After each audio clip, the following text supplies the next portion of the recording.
Bamboo chicken cooking. एक समय पर सुभाष नाम का एक रसोइया एक बार अपनी पत्नी के साथ मिलकर नदी के किनारे एक ढाबा शुरू किया। उसके पास रोहित नाम का रसोइया मदद के लिए था। वहाँ आए लोगों को सुभाष का बनाया बैम्बू मशीन का ग्रिल चिकन बहुत पसंद था।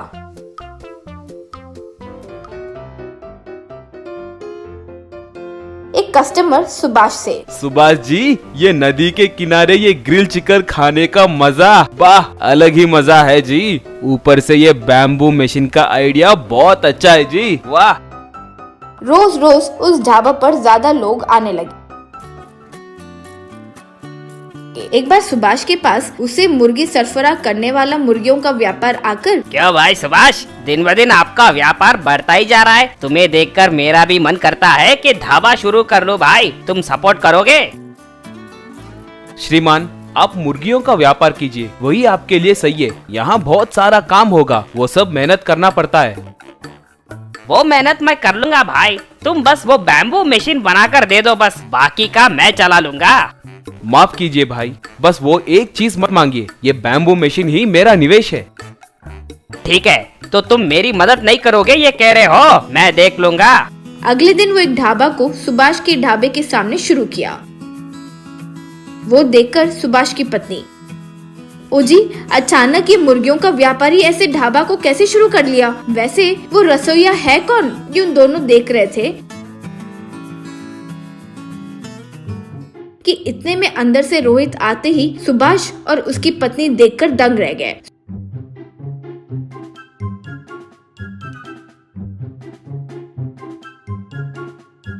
सुभाष तब रोहित के पास आकर, ये क्या रे, एक बार तो बता सकते थे ना। अगर तुम्हें ढाबा शुरू ही करना था तो हमसे कह सकते थे ना, हम ही कोई प्लान बना कर देते ना। इसमें आश्चर्य में आने वाली क्या बात है? ये मुर्गियों का व्यापारी मेरे पास आकर अच्छा पेमेंट दूंगा कहा, मैं चले गया, बस सिंपल।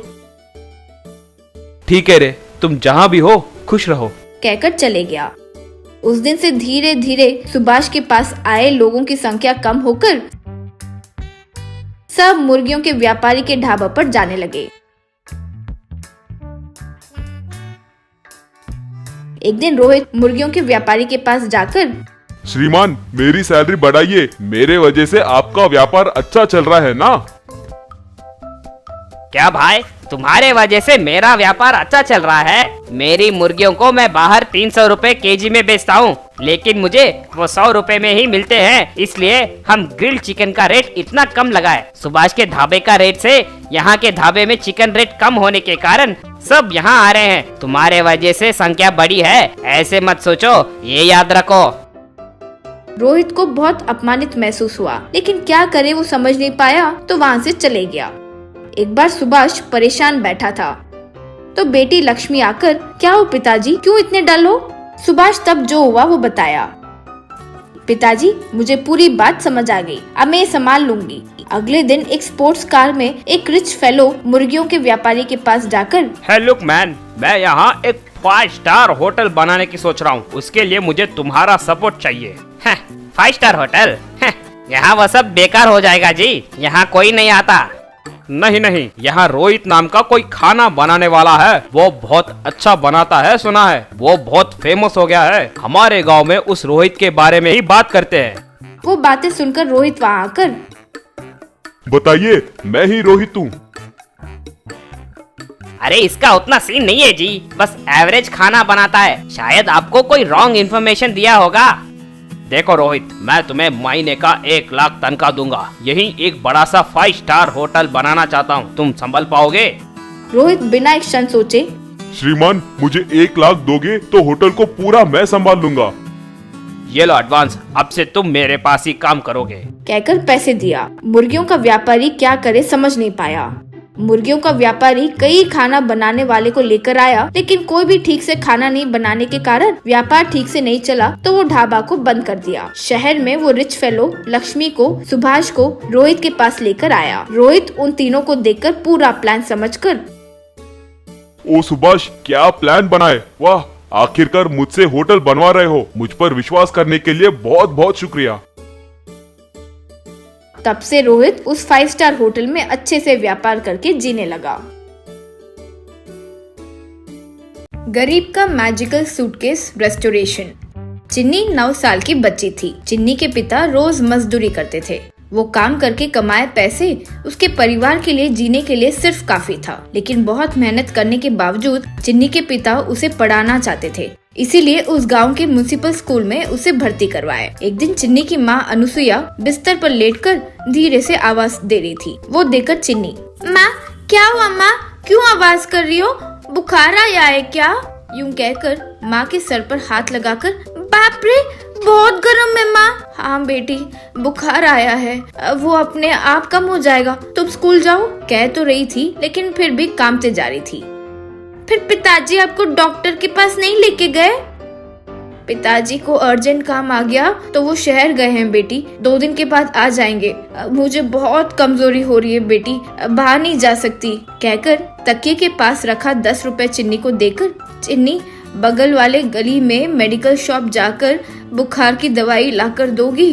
लाऊंगी माँ, कहकर 10 रुपए का नोट लेकर निकल गई। रास्ते पर जब चलकर जा रही थी तो जोर से हवा का झोंका आया। तुरंत दोनों हाथ आंखों पर रखी। कुछ देर बाद जब हवा कम हुई तो हाथ में 10 रुपए का नोट दिखाई नहीं दिया। अरे 10 रुपए का नोट उठ गया ना।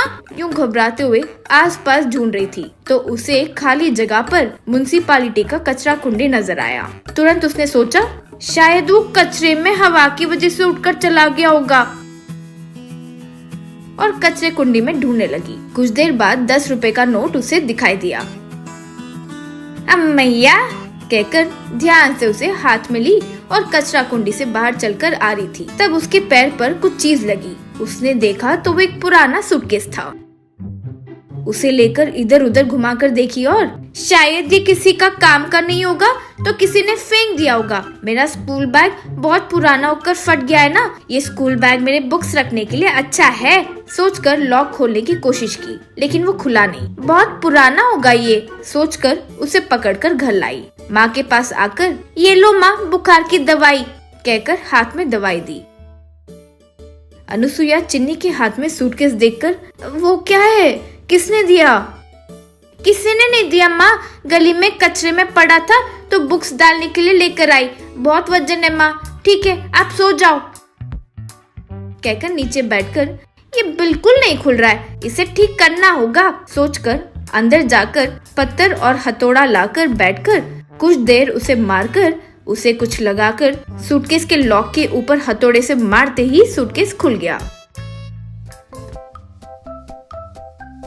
खुशी से चिन्नी सूटकेस को पूरा खोलते ही अंदर से नोट की गड्डियां नीचे गिरी।